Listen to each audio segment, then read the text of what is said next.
கூட்டு வச்ச கதை வேற கதை, இது வேற கதை. சரியா? மாம்பழத்தை பிரிச்சு சாப்பிடுங்க.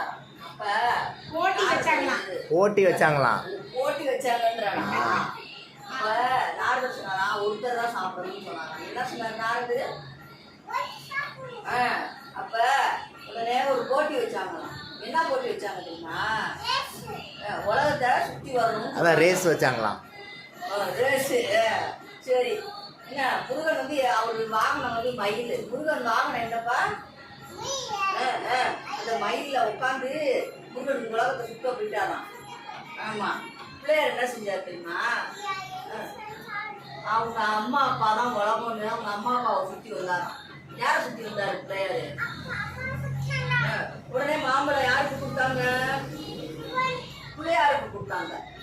யாருக்கு கொடுத்தாங்க? பிள்ளையாருக்கு கொடுத்தாங்களா? முருகன் சுற்றிட்டு வந்துட்டாராம். முருகன் சொன்னாரா, எனக்கு ஏன் கொடுக்கல அப்படின்னு கேட்டான். கோச்சிக்கிட்டு பழனிக்கு போயிட்டாராம். எங்கே போனார் முருகன்? பழனியில உட்காந்துக்கிட்டாராம். அப்புறம் சிவனே பார்வதி பிள்ளையார் எல்லாரும் போய் சமாதானப்படுத்தி கூப்பிட்டு வந்தாங்க.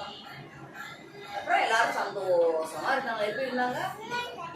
இதுதான் சிவன் கதை. இன்னும் கொஞ்சம் சொல்லவா? சரி. ஒரு ஊர்ல சிவன் பார்வதி